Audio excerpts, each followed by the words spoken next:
باللہ من الشیطان الرجیم بسم اللہ الرحمن الرحیم۔ برادران اسلام، آج ہم پڑھیں گے کہ ایمان کیا ہے۔ ایمان سب سے پہلی جو ایمان کی شاخ ہے وہ ہے اللہ خالق کائنات کی توحید کو ماننا، یعنی کہ اللہ تعالیٰ کو ایک ماننا، اس کے ساتھ کسی کو شریک نہ ٹھہرانا، یہ سب سے پہلی ایمان کی شاخ ہے۔ دوسری شاخ ہے آقا علیہ الصلوۃ والسلام کی رسالت کی گواہی دینا، یعنی کہ آقا امام الانبیاء کو رسول ماننا، آپ کو نبی آخر الزمان ماننا، اس کے بعد جو احکام آپ لے کر آئے اس کو حق ماننا، یہ ہے رسالت، یعنی کہ آقا علیہ الصلوۃ والسلام کی رسالت کی گواہی دینا، یہ ہے ایمان کی دوسری شاخ۔ اس کے بعد کیا چیز ہے؟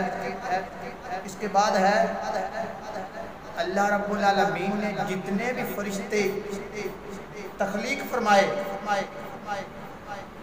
جن میں سے 4 تو ایسے فرشتے جن کو مقرب یعنی کہ اللہ کی بارگاہ میں قرب حاصل ہے، حضرت جبرائیل علیہ السلام، حضرت اسرافیل علیہ السلام، حضرت میکائیل علیہ السلام، حضرت عزرائیل علیہ السلام۔ اس کے بعد بھی کچھ ایسے فرشتے ہیں جو حاملین عرش ہیں، یعنی کہ جنہوں نے عرش کو اٹھایا ہوا ہے۔ کچھ ایسے فرشتے ہیں جو کچھ کسی کام کے لیے جن کی ڈیوٹی لگائی گئی، کوئی کسی کام کے لیے اپنا ڈیوٹی انجام دے رہے ہیں، اپنا کام وقت پر کر رہے ہیں، یعنی کہ اللہ تعالیٰ نے حضرت انسان کی سہولت کے لیے کچھ فرشتے، چند فرشتے اللہ خالق کائنات نے تخلیق فرمائے ہیں، ان پر ایمان رکھنا یہ بھی ضروری ہے۔ اس کے بعد اللہ خالق کائنات نے چند انبیاء پر کتابیں نازل فرمائیں، جیسا کہ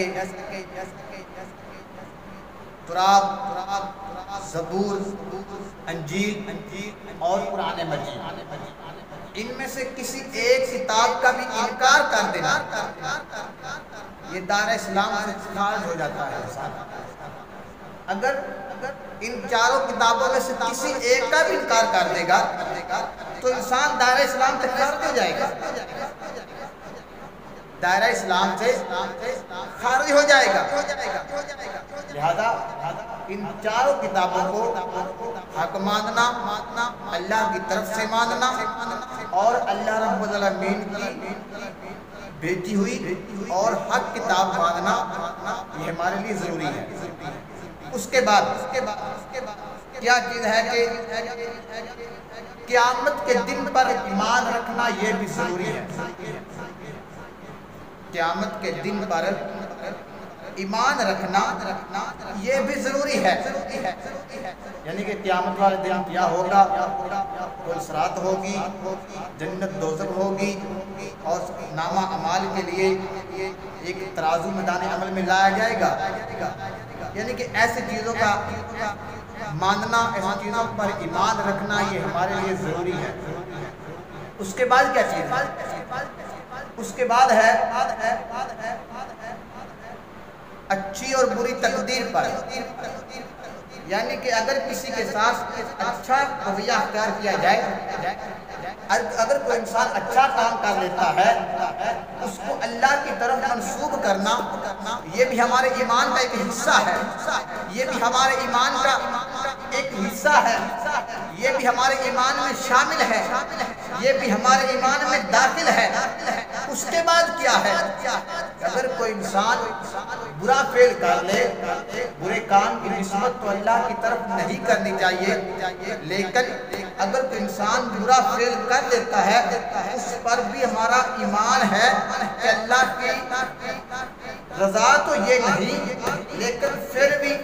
لیکن پھر بھی ہم یہ کام کر رہے ہیں، لہذا برے کام کا خالق اللہ رب العالمین نہیں ہے، یعنی کہ اچھی اور بری تقدیر پر ایمان رکھنا یہ ضروری ہے۔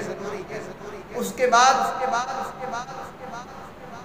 اچھی بری تقدیر کے بعد بے شمار ایسی چیزیں ہیں جن کو ہم اپنی زندگی میں جھٹلائے پھرتے ہیں، ہم نے اپنی زندگی میں جھٹلا دیا ہے، اس پر بھی ایمان رکھنا ضروری ہے۔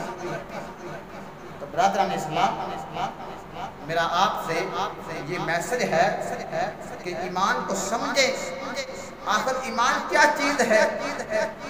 آخر ایمان کیا چیز ہے؟ لوگ ایمان کرتے ہیں، ایمان کرتے ہیں، لیکن حقیقت میں کسی کو ایمان کا پتہ نہیں۔ لوگ کہتے ہیں کہ ایمان فقط کلمہ پڑھ لینے کا نام ہے، نہیں، کلمہ پڑھ لینے کا نام ایمان نہیں ہے، کلمہ پڑھ لینے کا نام ایمان نہیں ہے۔